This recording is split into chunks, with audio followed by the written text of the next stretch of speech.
नमस्ते दोस्तों, हम पढ़ रहे थे विकारी शब्द और विकारी शब्द में हमने संज्ञा और सर्वनाम पढ़ लिया था और आज हम पढ़ेंगे विशेषण। विशेषण का शाब्दिक अर्थ है विशेषता बताने वाला या मर्यादा व्यापित करना। अब देखिए इसकी परिभाषा देखते हैं कि संज्ञा या सर्वनाम की विशेषता बताने वाले शब्दों को विशेषण कहते हैं। किसकी विशेषता? संज्ञा या सर्वनाम की जो विशेषता बताने वाले शब्द हैं वो क्या कहलाते हैं? विशेषण। जैसे लाल साड़ी, अब यहाँ पे साड़ी क्या है? संज्ञा है। तो साड़ी क्या है? संज्ञा है। तो किसकी विशेषता बता रहे? लाल किसकी विशेषता बता रहा है? साड़ी की। तो लाल शब्द यहाँ क्या हो जाएगा? विशेषण हो जाएगा। इसी तरह काली भैंस, भैंस क्या है? संज्ञा है। अब संज्ञा की विशेषता कौन बता रहा है? काली शब्द बता रहा है, तो काली यहाँ क्या हो जाएगा? विशेषण। इसी तरह हरा धनिया, अब यहाँ पे धनिया क्या है? धनिया यहाँ पे संज्ञा है और इसकी धनिया की विशेषता बताने का काम कौन कर रहा है? हरा शब्द कर रहा है, तो हरा क्या हो जाएगा? विशेषण हो जाएगा। तो देखिए संज्ञा या सर्वनाम की विशेषता बताने वाले शब्दों को क्या कहेंगे? हम विशेषण कहेंगे। अब देखते हैं विशेष्य। विशेष्य क्या होता है? कि विशेषण जिस शब्द की विशेषता बताता है उसे विशेष्य कहते हैं। जैसे सफ़ेद गाय कम दूध देती है। अब जो गाय है वो क्या है? विशेष्य है और सफ़ेद क्या है? यहाँ विशेषण है। अब जो सफ़ेद है, देखिए जो विशेषण है सफ़ेद, वो किसकी विशेषता बता रहा है? गाय की विशेषता बता रहा है, तो गाय यहाँ क्या हो जाएगा? विशेष्य हो जाएगा। इसी तरह दूसरा उदाहरण देखते हैं कि काला घोड़ा दौड़ रहा है। अब इसमें काला क्या है?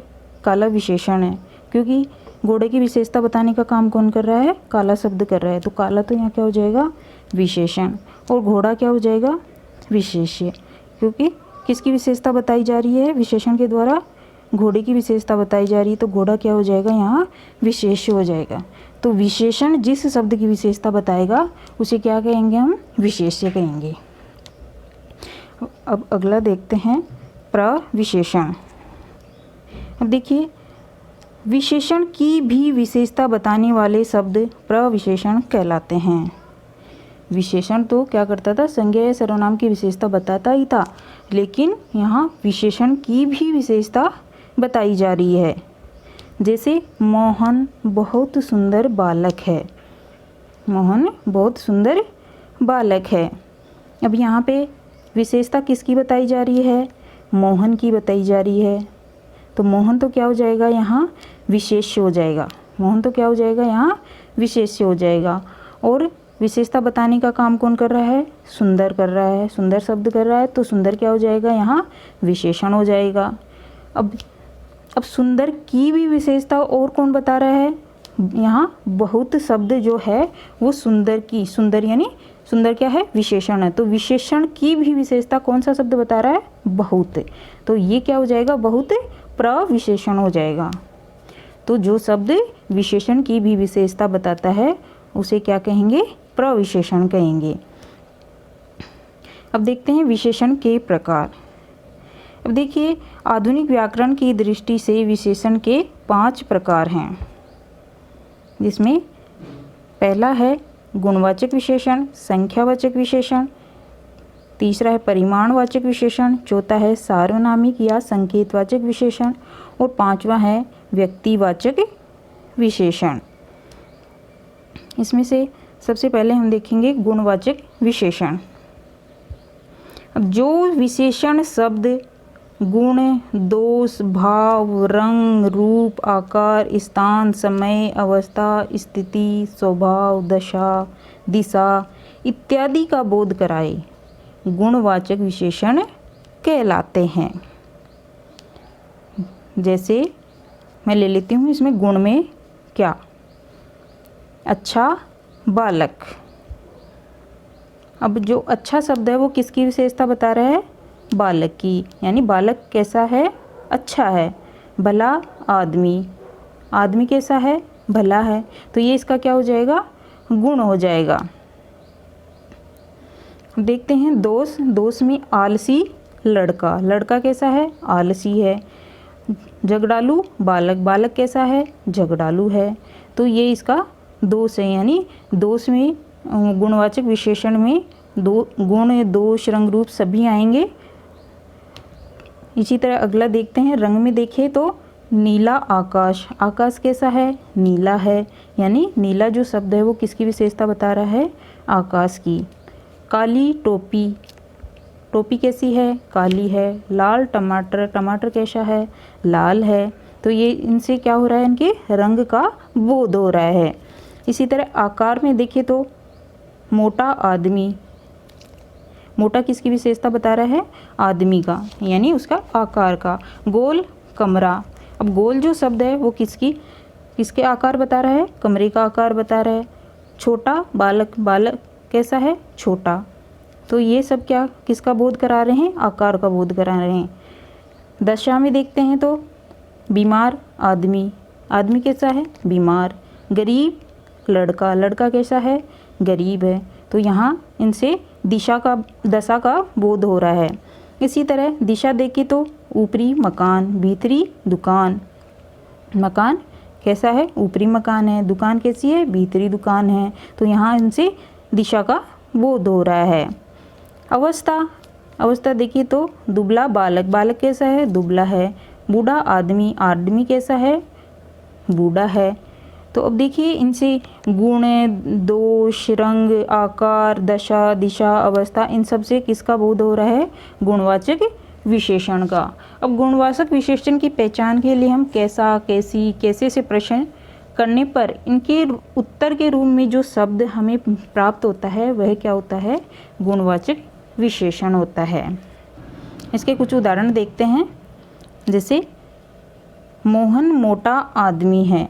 अब मोटा आदमी, मोटा किसकी विशेषता बता रहा है? मोटा आदमी, यानी मोहन की क्या विशेषता बता रहे हैं? मोहन क्या है? मोटा आदमी है। तो इसे इसके गुणवाचक विशेषण का बोध हो रहा है। मेरे पड़ोस में ईमानदार लड़की रहती है। अब लड़की की क्या विशेषता है? कि ईमानदार, ईमानदार यहाँ क्या है? उसका गुण है। तो इससे क्या पता चल रहा है? गुणवाचक विशेषण का पता चल रहा है। अब दूसरा देखते हैं, संख्यावाचक विशेषण। जिन विशेषण शब्दों के द्वारा निश्चित अथवा अनिश्चित संख्या शब्दों का बोध हो, संख्यावाचक विशेषण कहलाते हैं। जिन विशेषण शब्दों के द्वारा निश्चित अथवा अनिश्चित संख्या शब्दों का बोध हो उन्हें क्या कहेंगे? संख्यावाचक विशेषण कहेंगे। जैसे 4 लड़के, अब 4 लड़के से पता चल रहा है कि यहाँ इनकी संख्या क्या है? निश्चित है। कुछ पेन, अब कुछ पेन से पता चल रहा है कि यहाँ इनकी संख्या निश्चित नहीं है, मतलब पेन है, गिन सकते हैं लेकिन निश्चित नहीं है। इसी तरह 2 पेंसिल, अब 2 पेंसिल से निश्चित संख्या का पता चल रहा है, तो यहाँ निश्चित संख्यावाचक विशेषण। अब कुछ गायें से क्या पता चल रहा है कि गायों की संख्या क्या है? अनिश्चित है, निश्चित संख्या का पता नहीं चल रहा है यहाँ। संख्यावाचक विशेषण के 2 भेद होते हैं। पहला है निश्चित संख्यावाचक विशेषण, दूसरा है अनिश्चित संख्यावाचक विशेषण। पहला देखते हैं इसमें निश्चित संख्यावाचक विशेषण। जिन विशेषण शब्दों से निश्चित संख्या का बोध हो उसे निश्चित संख्यावाचक विशेषण कहते हैं। जैसे बस में 20 यात्री हैं। अब यहाँ पे 20 यात्री से क्या पता चल रहा है? निश्चित संख्या का पता चल रहा है। अब जो निश्चित संख्यावाची होता है उसमें क्या होता है कि मतलब संख्या भी गिनी जाती है, संख्या भी निश्चित होती है और इनकी क्या कर सकते हैं? हम गणना भी कर सकते हैं। जैसे 20 यहाँ क्या है? संख्या है और यात्रियों की हम क्या कर सकते हैं? गणना कर सकते हैं। तो 20 यात्री से यहाँ निश्चित संख्या का बोध हो रहा है। इसी तरह अगला उदाहरण देखते हैं कि कक्षा में 10 छात्र है। अब 10 छात्र से क्या पता चल रहा है कि कक्षा में कितने छात्र हैं? 10 छात्र हैं, यानी इनकी संख्या निश्चित है। तो जिन विशेषण शब्दों से निश्चित संख्या का बोध हो वहाँ क्या हो जाएगा? निश्चित संख्यावाचक विशेषण हो जाएगा। इसी तरह देखते हैं अब निश्चित संख्यावाचक विशेषण के भी 4 उपभेद होते हैं। निश्चित संख्यावाचक के भी कितने उपभेद होते हैं? 4 उपभेद होते हैं। पहला है गणनावाचक, दूसरा है क्रमवाचक, तीसरा है आवृत्तिवाचक और चौथा है समुदायवाचक। अब देखिए गणनावाचक विशेषण कहाँ होता है? जहाँ हम गिनती की तरह संख्या लिखते हैं, जैसे 1 2 3 4 5 इस तरह संख्या लिखेंगे तो ये क्या हो जाएगा? ये क्या मानी जाएगी? गणनावाचक विशेषण मानी जाएगी। और ये जो संख्यावाचक में क्या है? निश्चित संख्यावाचक है, और उसमें निश्चित संख्यावाचक में भी क्या है? गणनावाचक मानी जाएगी। अब यदि संख्या का रूप हमें पहला, दूसरा, तीसरा, चौथा इस तरह लिखा हुआ मिलता है तो ये क्या होंगे?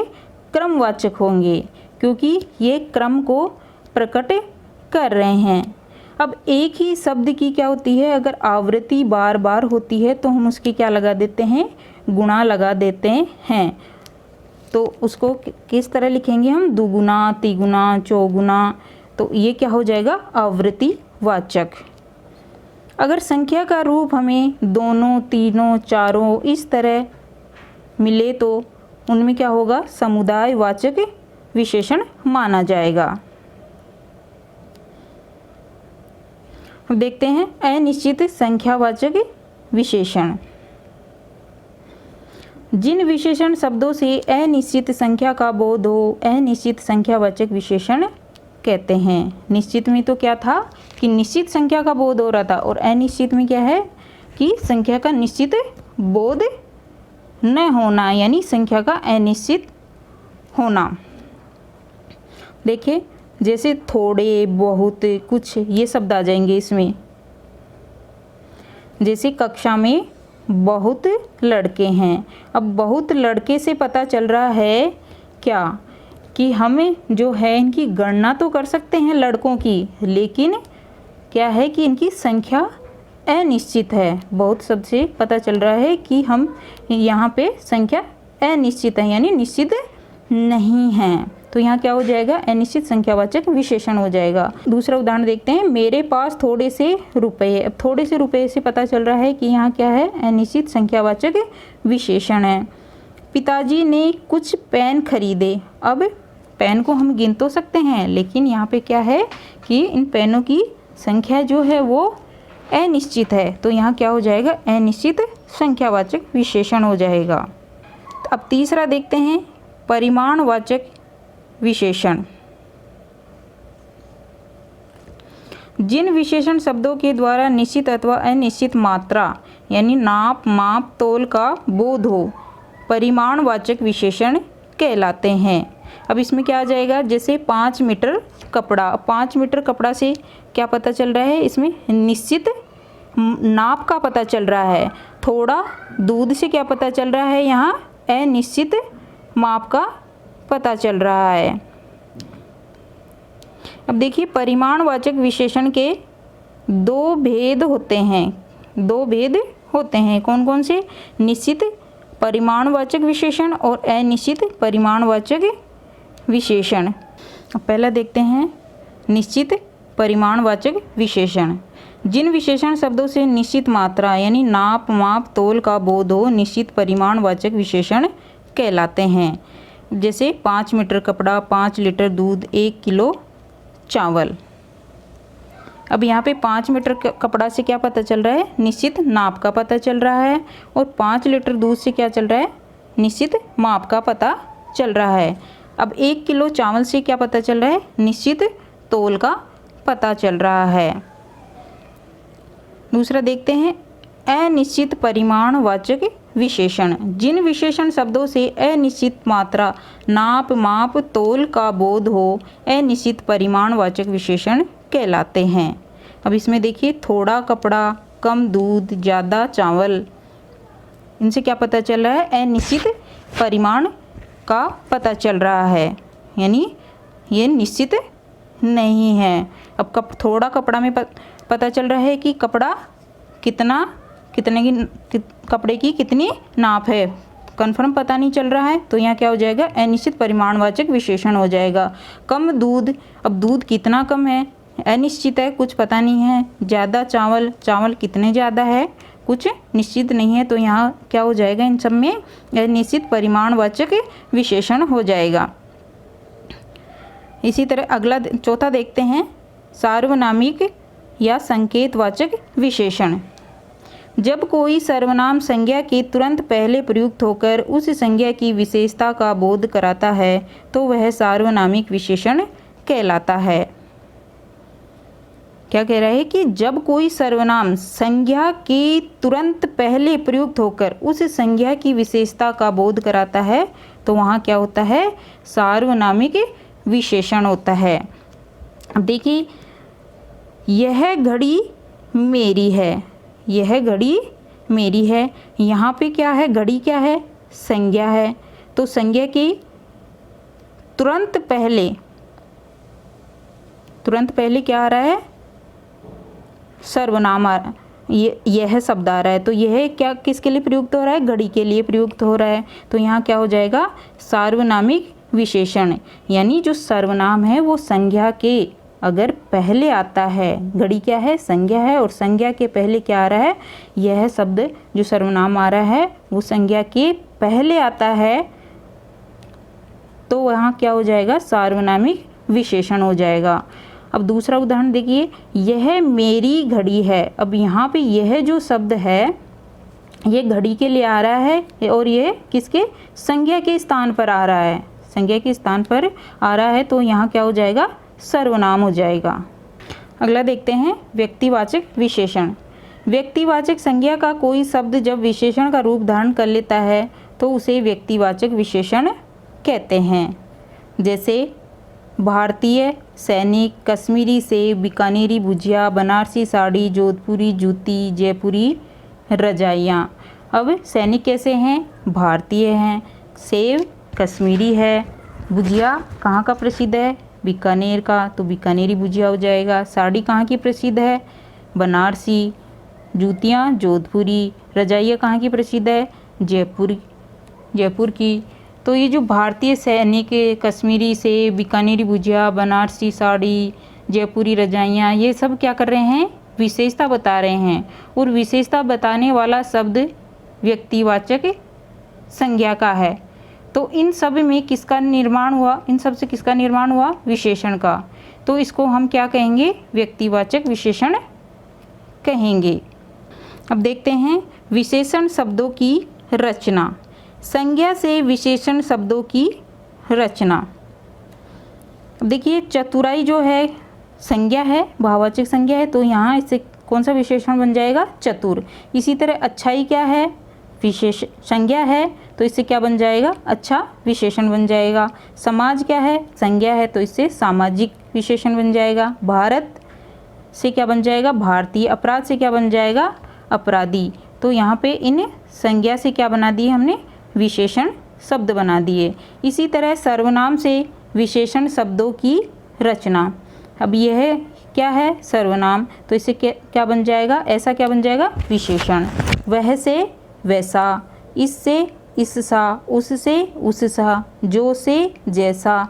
तो ये जो यह वह, इस उस जो, ये जो सर्वनाम है उनसे क्या बना दिए, विशेषण शब्द बना दिए।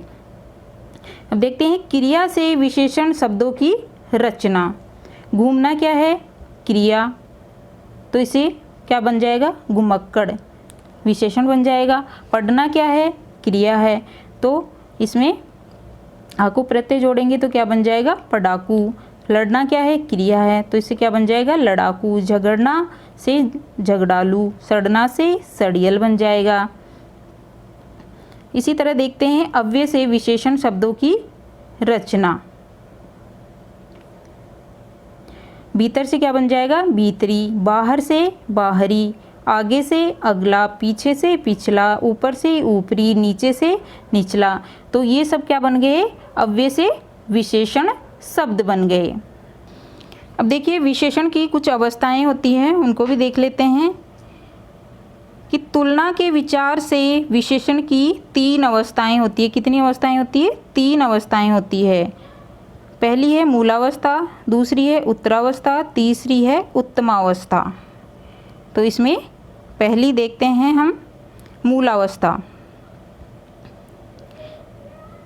इसमें विशेषणों का मूल रूप आता है। इसमें अन्य संज्ञा या सर्वनाम से कोई तुलना नहीं होती, सामान्य विशेषताओं का उल्लेख मात्र होता है। इसमें क्या होता है? विशेषणों का मूल रूप होता है। इसमें किसी संज्ञा सर्वनाम से किसी की तुलना नहीं होती।